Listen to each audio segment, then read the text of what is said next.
오늘 본문은 사도행전 7장 54절에서 60절입니다. 제목을 한번 따라해 보겠습니다. 성령 충만하여.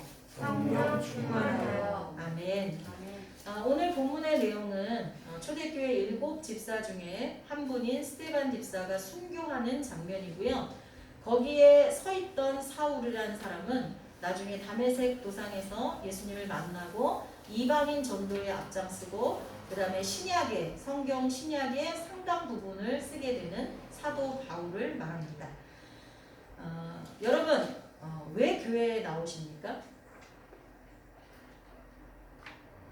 여러분 왜 교회에 나오세요?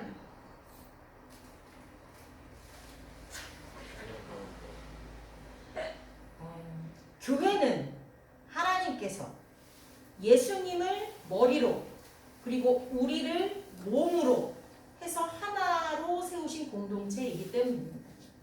우리가 예수님을 내 인생의 구세주로 나의 주인으로 영접했다면 예수님이 하나님의 아들이신 것을 믿고 그분이 나의 죄를 짊어지고 십자가에서 죽으심으로 내 죄를 완전히 깨끗게 사해 주셨다는 것을 믿고 또 그분이 사흘 만에 부활하신 것을 믿어서 나도 예수님처럼 부활한다는 사실, 이것을 믿는 사람이라면 그분이 세우신 교회에 나와야 되는 줄 믿습니다. 그분은 나 혼자 있는 곳에도 물론 계시지만 내가 홀로 골방에서 기도할 때도 들으시고 함께 하시지만 주님은 성경에 그렇게 기록하신 것보다 두세 사람이 있는 곳에 내가 너와 함께 하겠다고 하셨어요. 그건 즉 뭐냐? 예수님을 구주로 영접한 사람들, 예수님을 메시아라고 부르는 사람들이 모여있는 공동체에 주님이 머리가 되신다는 뜻입니다. 그래서 우리는 교회에 나옵니다.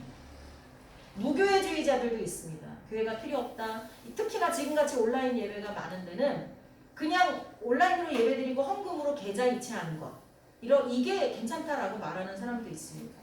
근데 그 안에서 또 우리가 교제가 있다면, 정말 그 안에서도 봉사가 있다면, 그 안에서도 구제와 선교가 있다면 그것도 요즘 시대의 한 대안이라고 볼 수가 있습니다. 아니, 교회라고 볼 수 있습니다. 그러나 나 홀로 어디에도 속하지 않고 예배드리고 계좌 이체하고 이거는 교회가 아닙니다. 여러분 분명하게 성경적으로 알고 계셔야 할 것입니다. 그리고 또 우리가 교회에 나오는 이유는 하나님께서 교회에 말씀하시기 때문입니다. 여러분 계시록에 보세요. 계속해서 반복되는 말이 나옵니다. 교회에 말한다. 내가 교회에 말한다. 계속 나옵니다. 절마다. 하나님은 교회에 말합니다. 아멘이십니까? 그래서 우리는 교회에 나와야 합니다. 그리고 또 마지막으로 우리가 교회에 나오는 이유는 마지막까지 하나님이 붙잡고 계시는 데가 어디입니까? 교회입니다. 지금 제가 드린 말씀은 다 계시록에 나옵니다. 마지막까지 주님이 붙잡고 계시는 것은 교회입니다. 그래서 우리가 교회에 속해 있어야 됩니다. 우리는 교회 공동체 안에서 새롭게 태어나고 자라나고 성장해서 세상으로 파송을 받습니다. 그래서 세상에서 복음을 증거하고 또 세상에서 예수님을 증거하다가 또 지치죠. 또 교회 공동체 안에서 세상에서 우리가 증인된 역할을 감당할 수 있는 힘을 공급받습니다. 말씀으로 공급받고 성도 간에 서로 구제하고 나누고 교제하고 나누고 섬기고 이러면서 힘을 공급받아 다시 세상으로 나갑니다. 이것을 끝없이 반복하는 것이 바로 성도들의 삶인 것입니다. 아멘. 지난 수요일날 말씀드렸을 때 예배에 참석하신 분들은 들었을 거예요. 교회는 성령 공동체입니다. 성령이 충만할 때 그 교회가 교회됩니다. 또 교회는 선교 공동체입니다. 교회는 전도하지 않으면 교회가 아닌 거예요. 교회는 경제 공동체입니다. 서로 힘들고 어려운 것을 나누고 돕지 않으면 교회가 아니에요. 이렇게 교회는 예수님의 제자들이 주는 그리스도시요 살아계신 하나님의 아들이십니다 라고 베드로가 고백한 것처럼 예수님이 나의 메시아 주인이십니다 라고 고백하는 사람들이 모여서 성령에 충만하고 또 나아가 말씀을 전하고 서로 돕고 섬기는 그것이 교회입니다. 그런데 이렇게 되기까지 여러 단계가 있습니다. 우리가 어느 단계까지 갔는지 점검해 볼 필요가 있습니다. 예수님의 제자들은요, 3년여간 예수님과 동거동락하면서 가르침을 받고 그 가르치신 내용대로 사시는 예수님을 직접 목격했습니다. 여러분, 제가 여러분과 3년 동안 동거동락, 그러니까 이렇게 말씀 전하고 여러분 집으로 돌아가고 다시 일주일 만에 오고 이게 아니라 3년 동안 같이 다니면서 밥 먹고 같이 자고 이러면서 계속 말씀을 가르쳤어요. 근데 그것뿐만이 아니라 내가 말씀대로 살아요. 그런 모습을 여러분한테 제가 보였어요. 그리고 하나님이 역사하셔서 엄청난 사람이 할 수 없는 어떤 역사들이 일어나는 것을 여러분이 목격했어요. 자, 그러면 여러분은 제가 하는 말을 이라면 다 믿으시겠습니까? 웬만한 사람 아니면 다 믿을 거예요. 생각해보세요. 3일도 아니고 3주도 아니고 석 달도 아니고 3년 동안을 내가 한결같이 쫓아다녔어. 같이 잤어. 같이 먹고. 근데 그 사람이 가르치는 내용대로 그 사람이 살아. 그리고 그런 역사가 막 일어나. 그러면 웬만한 사람 아니면 다 믿잖아요. 근데 이 제자들 대단합니다. 그럼에도 불구하고 예수님이 말씀하신 것을 믿지 않았어요. 예수님이 제자들에게 말씀하신 포인트가 뭐예요? 여러분 있잖아요. 공부할 때도요. 거기서 선생님이 어떤 문제를 내려는지를 정확하게 딱 찝으면서 공부하는 사람이 공부를 잘해요. 예수님이 3년 동안 제자들을 데려다니면서 가르치고 그렇게 하셨던 이유가 뭐예요? 가장 중요한 핵심. 그거는요. 내가 너희들의 죄를 지고 죽을 거다. 그리고 3일 만에 살아날 거다. 그리고 하늘에 올라갈 거다. 근데 너희가 이 사실을 계속 믿으면 너희도 똑같이 죽고 부활할 거다. 이거 가르쳐 주시는 거예요. 근데 그걸 안 믿었어요. 그걸 안 믿었어요. 그래서 예수님이 십자가에 돌아가시니까 어떻게 했죠? 모두 다 도망갔어요. 모두 다 도망가고 자신의 삶의 현장으로 다 코가 빠져서 실망하고 돌아가 버렸어요. 그런데 여러분, 이것처럼요, 우리도 아무리 교회를 오래 다니고 성경 공부를 열심히 하고 많은 봉사를 하고 전도를 해도요, 이 제자들과 똑같을 수 있어요. 아니, 우리가 제자들보다 더 나은 게 뭐가 있겠어요? 제자들은 3년 동안이나 예수님을 막 진짜 같이 있었는데 우리는 예수님 잊고 살 때도 많지 않아요? 그런데 우리가 제자들보다 월등하게 믿음이 좋을 수 있는 여건이 뭐가 있겠어요? 근데 이 제자들은요, 부활하신 주님을 만난 후에 믿음이 생겼어요. 주님이 말씀하신 게 맞구나. 이제 진짜 주님을 믿게 됐어요. 이것처럼요, 우리도 부활하신 예수님을 만나야 진짜 믿음이 생겨요. 아멘? 아멘. 여러분, 부활하신 주님을 만나셨습니까? 만나신 분? 두 분만 탁 손드시네? 자, 이제 아마 내가 만났나 안 만났나 헷갈려갖고 못 드신 분도 있을 거예요. 자, 부활하신 예수님을 만난다는 게 뭐냐? 만난 증거는 뭐냐? 그분이 십자가상에서 우리 죄를 다 짊어지고 죽으셨다는 것을 먼저 믿어야 돼요. 그런 뒤 부활이 있었거든요. 따라서 예수님을 진짜, 부활의 주님을 진짜 만난 사람은 자기 자신도 예수님 말씀처럼 어떻게 해야 돼요? 자신의 죄를 십자가에다 못 박아서 죽어야 돼요. 두 사람은 죽으셨습니까? 십자가에 못 박아서 죽은 사람이 부활을 맛볼 수가 있는 거예요. 부활해야 예수님 부활의 주님을 만나는 거예요. 그건 뭐냐면 내 주장, 내 악한 습관들, 내 악한 생각들, 이걸 다 내려놔야 돼요. 여러분, 제가 정말로 화가 나거나 짜증이 나거나 그럴 때가 언제인가를 한번 생각해 봤어요. 여러분은 언제 짜증이 나고 분노하게 되고 폭력적으로 바뀝니까, 여러분은? 나는 평생 살면서 그런 적이 없어요 하는 분이 있다면 와, 모세보다 나은 자예요. 모세는 나의 온유함이 세상에서 제일이다 그랬어요. 그걸 하나님이 인정해줘서 성경에 기록이 됐어요. 여러분은 모세보다 나은 사람 있어요? 여기 한 분도 안 계실 거예요. 근데 여러분은 주로 어떨 때 그렇게 하나님이 그 싫어하시는 분노가 일어납니까? 막 짜증이 생깁니까? 여러분은 잘 모르겠어요. 근데 저는요, 가치가 충돌할 때 그렇더라고요. 내가 옳다고 생각하고 내가 맞다고 생각하는데 상대방이 아니라 그럴 때, 아니면 혹은 아니라고는 안 해도 나랑 안 맞을 때, 그때 속에서 슬금슬금 짜증이 생기면서 나중에는 분노가 생기더라고요. 그래서 깨달았어요.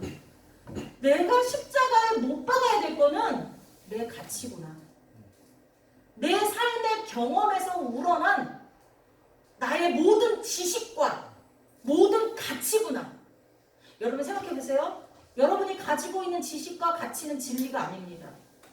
그거는요, 우리나라에서 이게 진리고 이게 맞다고 한 게 다른 나라 가면 아니에요.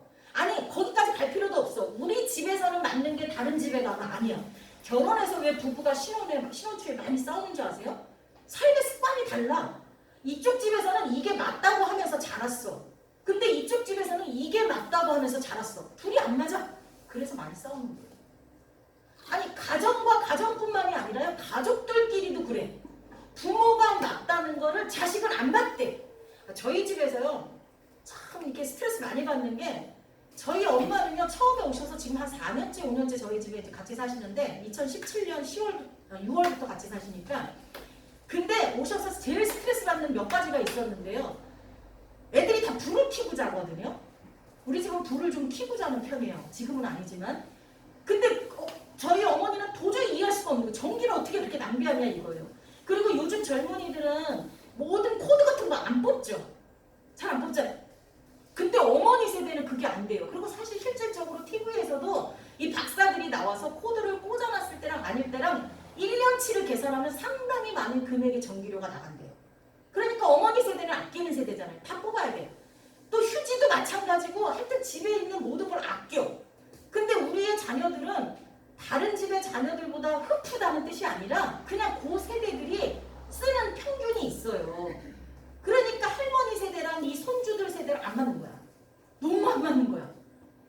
저희 시어머니는 화장실 가서 요 휴지를 3칸 쓰시나 봐요. 아, 진짜 우리 미치겠어가지고.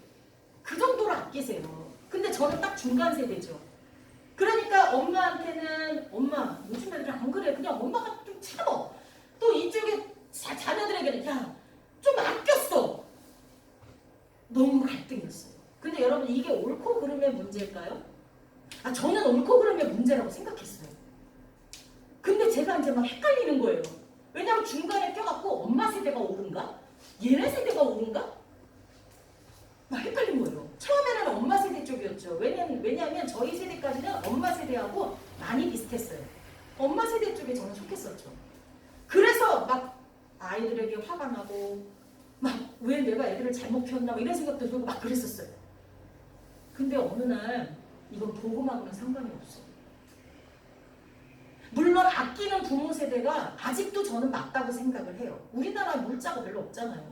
사람밖에 없잖아요. 그럼에도 불구하고 이건 복음하고는 상관없다. 이건 내가 십자가에 못 박아야 될 가치다. 대신 기도는 하죠. 우리 아이들이 지구를 잘 다스리라고 하나님이 하셨으니까 아끼고 절약할 수 있게 해주세요 라고 기도는 하죠. 근데 그걸로 내가 주장하고, 물론 어렸을 때는 가르쳐야 돼요.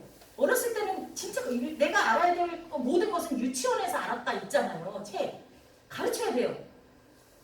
그래도 온 지구에 많은 사람들이 합리적이고 이거는 맞다라고 생각하는 어느 정도의 도덕적인 건 가르쳐야 돼요. 근데 그게 전 세계가 똑같진 않거든요. 그렇죠? 근데 이제 성숙하고 어른이 되면 소용이 없어요.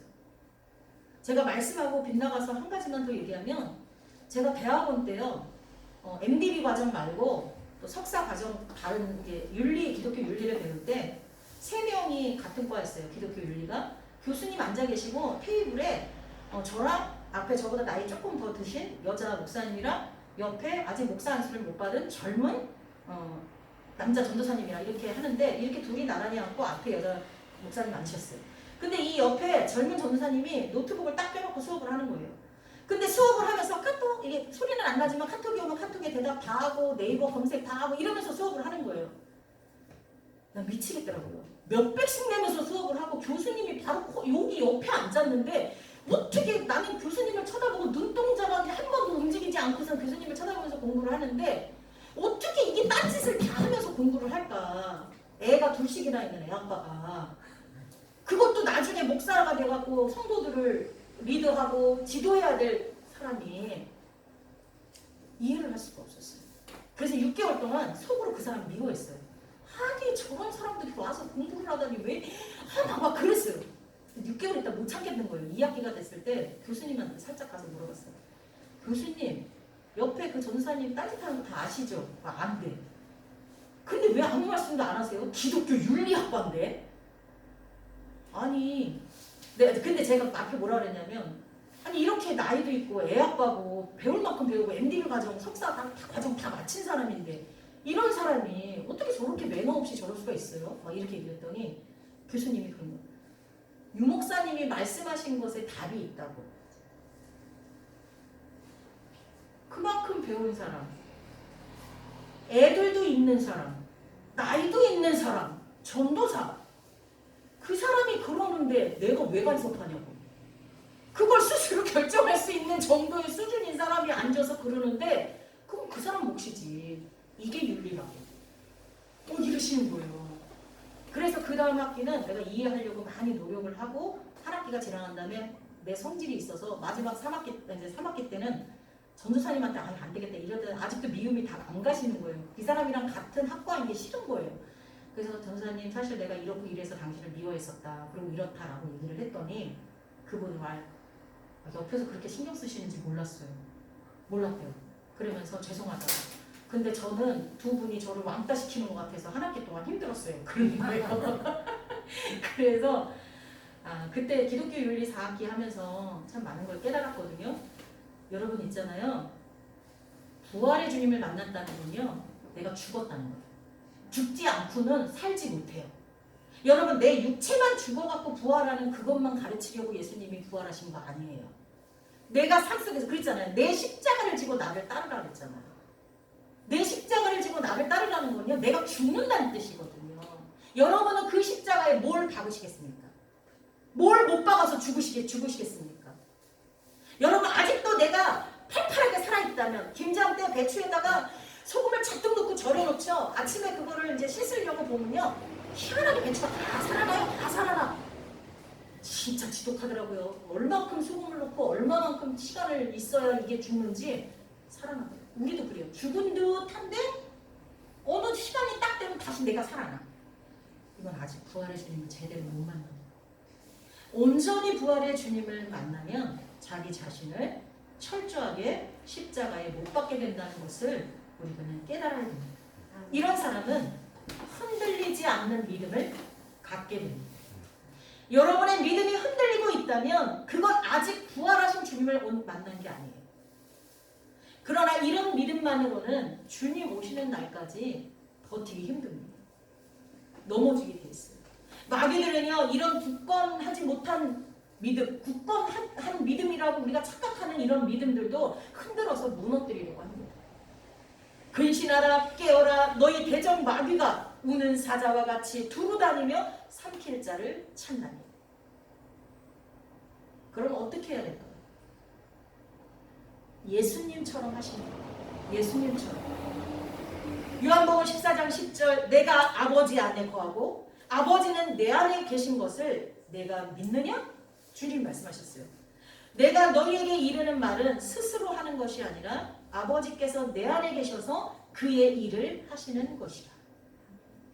이 상태가 되면 됩니다. 우리는 세상을 밝히는 빛이요, 세상에 맛을 내고 부패를 방지하는 소금과 같은 능력의 성도가 되어야 됩니다. 그러려면 바로 이 상태, 내가 주님 안에, 주님이 내 안에, 이 상태예요. 근데 여러분 수학을 좀 공부하신 분들은 알겠지만 어떤 것이 어떤 것 안에 들어간다면 크기가 어떨까요? 크기든 부피든 안에 들어가는 게 작겠죠? 근데 이 말씀 되게 무슨 아니에요? A가 B 안에 들어갔어. 그러면 얘가 작아. 근데 거꾸로 얘가 다시 얘 안에 들어가. 그럼 이거 뭐예요? 우리 수학자 보면? 같다는 거죠. 같다는 거예요. 같다는 거. 예수님이 그랬어요. 나는 하나님 안에 있고 하나님은 내 안에 있대. 이게 말이 안 되는 거잖아요. 이게 같다는 얘기거든요. 이 상태가 성령 충만한 상태예요. 이렇게 되면 우리의 믿음도 흔들리지 않고 세상에 하나님 나라가 임하도록 하시는데 하나님의 멋진 도구가 될 줄 믿습니다. 아멘. 예수님이 하나님 안에, 하나님은 예수님 안에 이런 상태가 우리가 될 수 있도록 예수님의 이름으로 축원합니다. 아멘.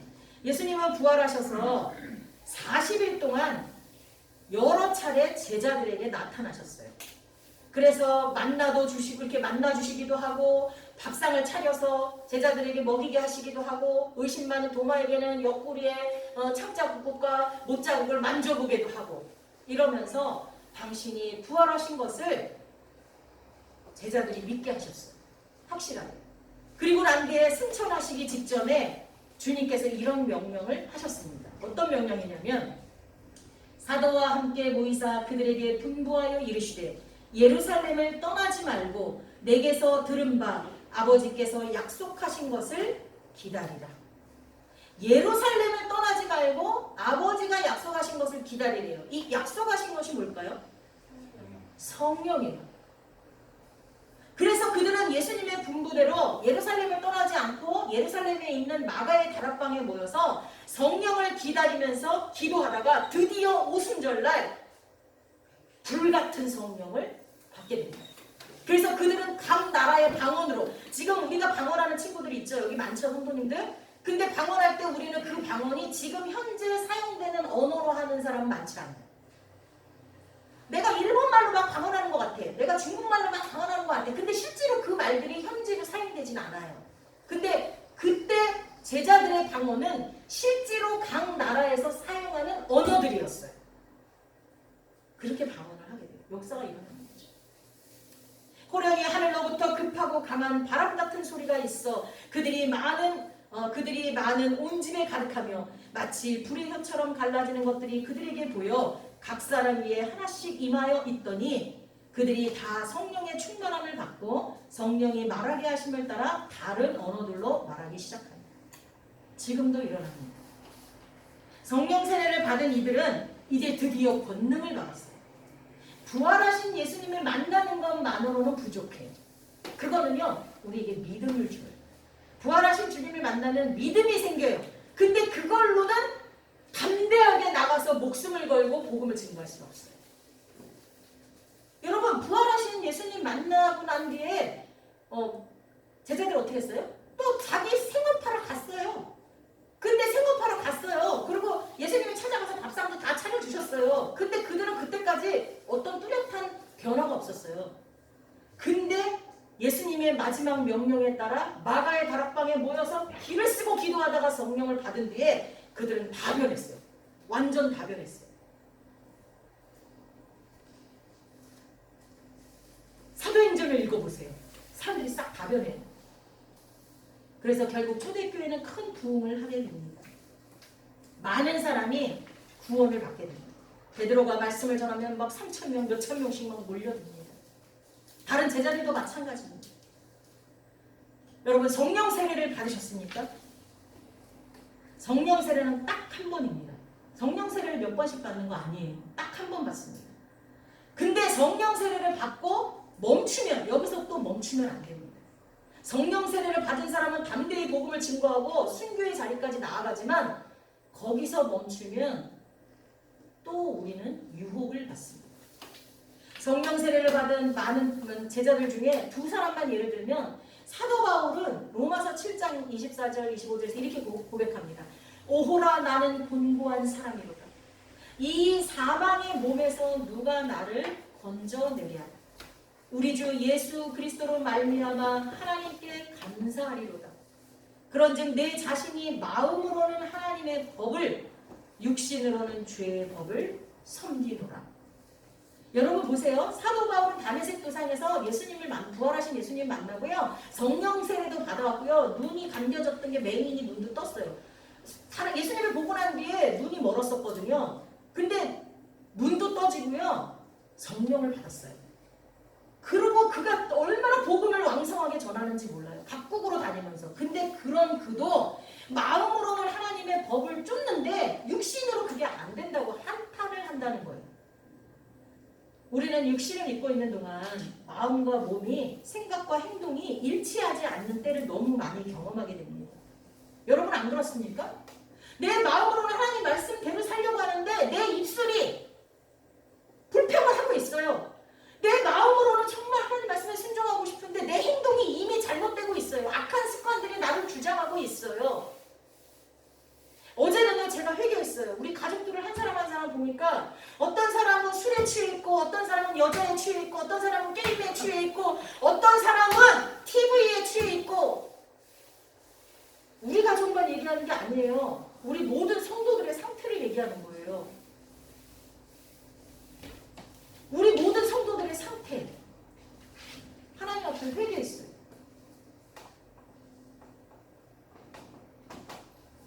베드로는요 이방인들과 같이 밥을 먹고 있다가 예수님 믿는 유대인들, 할례자들이 오니까 두려워서 피했어요. 그걸 보고 사도 바울이 책망했어요. 왜 외식하냐고. 겉으로 행동은 멀쩡하게 하고 있는 것 같은데 속은 아니었다는 거예요. 속과 겉이 다르니까 사도 바울한테 제자들 중에 최고인 베드로도 책망을 받았다. 그래서 우리는 한 번 성령 세례 받은 것으로는 끝나지 않아요.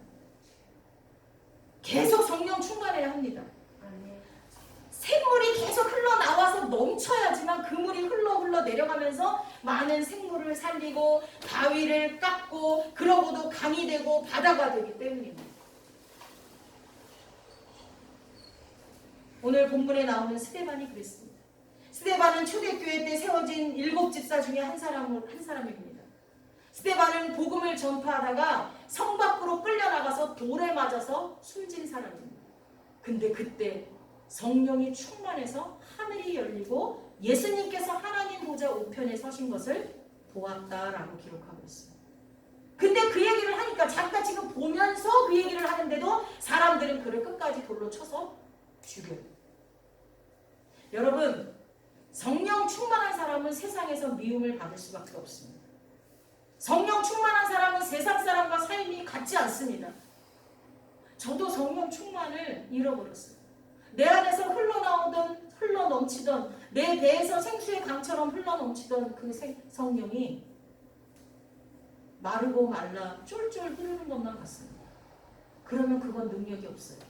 그게 흘러넘쳐서 흘러가야 다른 생물들을 살려요. 다른 성도들을 살려요. 여러분은 지금 충만하십니까? 성령 충만하면 스데반처럼 이렇게 순교의 자리까지 나아갑니다. 근데 우리가 지금 현재는 순교의 자리에 쉽게 나아갈 수 없잖아요. 나아가고 싶어도 못 나가잖아요. 나아갈 수 있는 상황이 하나님이 됐다 해도 지금 우리나라에선 그렇지 않잖아요. 그러면 내가 성령이 충만한지 아닌지 뭘로 알 수 있느냐? 오직 성령의 열매는 사랑과 희락과 화평과 오래 참음과 자비와 양성과 충성과 온유와 절제니 이 같은 것을 금지할 법이 없느니라. 아멘. 여러분 내 삶 속에 여러분이 이따가 집에 가시면서 그려보세요. 나의 삶의 열매들 중에 뭐가 열려 있는지. 무화과 나무의 열매가 하나도 없는 것을 보시고 예수님께서 그 나무를 저주하셨어요. 그러니까 그 열매만 없고 풀을 없던 무화과 나무가 말라 삐뚤어져서 죽었다라고 기록하고 있어요. 저와 여러분, 성령의 열매가 한 개라도 맺혀있지 않다면 주님께서 저주하실 겁니다.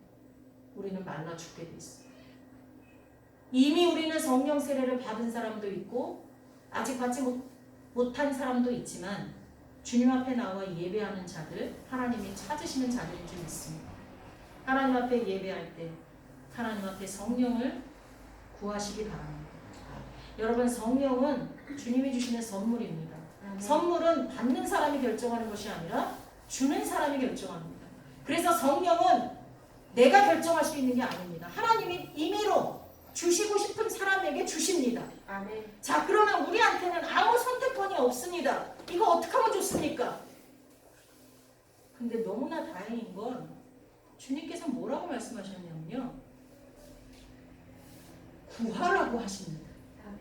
너희가 악할지라도 좋은 것을 자식에게 줄 줄 알거든 하물며 너희 하늘 아버지께서 구하는 자에게 성령을 주시지 않겠느냐. 아멘. 매일 구하십시오. 매일 성령님을 구하시기 바랍니다. 아멘. 내 안에서 성령이 흘러 넘칠 수 있도록, 내 안에서 성령의 열매가 주렁주렁 맺힐 수 있도록 구하시기 바랍니다. 제자들도 예수님이 말씀하신 대로 예루살렘을 떠나지 않고 마가의 다락방에 모여서 성령님을 구할 때 성령님이 오셨습니다. 여기서 예루살렘을 떠나지 않는다는 건 하나님이 세우신 교회를 떠나지 않는다는 뜻입니다. 여기서 예루살렘은 교회를 상징하는 거예요. 교회가 예루살렘 교회였잖아요. 예루살렘에 있었잖아요. 예루살렘을 떠나지 말라. 교회를 떠나지 말고 하나님이 주신 성령을 구하라는 거예요. 아멘. 성경 말씀, 이것도 떠나지 말라는 건 하나님 말씀을 떠나지 말라는 거예요. 교회를 떠나지 말고 하나님 말씀을 떠나지 말고 기도하면서 기다리라는 거예요. 아멘. 여러분, 하나만 말씀드리고 마치겠습니다. 성령 충만하려면 여러분 삶에 적용하는 걸 쉽게 가르쳐 드려야 여러분 이해가 빠르죠. 예수님 생각으로 가득 찬 거예요. 적용할 때. 자, 여러분 머릿속에 지금 무슨 생각으로 가득 차십니까? 뭘로 가득 차 있습니까? 여러분의 시간을 뭘로 보내고 있습니까? 만약에 여러분 운동선수들이요, 운동을 안 할 때도 머릿속으로 계속 시뮬레이션을 한대요. 계속 영상을 보면서 몸이 안 움직이고 있을 때도 머릿속으로 운동을 한다고 합니다. 그래야 그 감각을 잃어버리지 않는다고 합니다. 내가 피치 못해 몸으로 하지 못할 때도 여러분 머릿속으로 예수님을 계속 생각하고 있어야 예수님으로 충만할 수 있어요. 아멘. 부디 이번 한 주간 예수님으로 가득하시길 바랍니다. 아멘. 그렇게 돕기 위해서 매일 성경을 여러분한테 나눠드렸어요. 매일 한꺼번에 몰아서 미리 하지도 말고 밀려서 한꺼번에 하지도 말고 매일매일 그 날짜 분만큼 하시면서 예수님 생각으로 가득 차서 생명을 살리는 저와 여러분이 될 수 있기를 예수님의 이름으로 부탁드립니다. 아멘. 기도하겠습니다. 하나님 감사합니다. 예수님의 제자들이 예수님과 3년 동안 동고동락했지만 그들은 예수님 말씀을 온전히 믿지 못했습니다. 예수님이 나타내는 기적을 보았고 예수님이 말씀하신 대로 살아가는 것을 눈으로 보았는데도 그들은 예수님을 믿지 못했습니다. 그러나 부활하신 주님을 만나고 난 뒤에 그들은 흔들리지 않는 믿음을 가졌습니다. 그럼에도 그들은 나아가 목숨을 걸고 담대히 주님을 증거할 수는 없었습니다. 주님께서 그들에게 예루살렘을 떠나지 말고 교회를 떠나지 말고 하나님 말씀을 떠나지 말고 기도하며 성령을 구하라, 하나님이 주실 때까지 구하라고 할 때 그들이 순종하여 그렇게 했을 때 오순절 마가의 다락방에 강력한 성령이 임재하고 그들은 죽기까지 충성하는 제자들이 되었습니다. 그럼에도 그들은 매 순간 삶에서 연약하여 넘어지며 오호라 나는 곤고한 자로다. 마음으로는 주님의 법을 지키려 하지만 내 몸이 그렇지 않구나. 그렇게 탄식하기도 했습니다.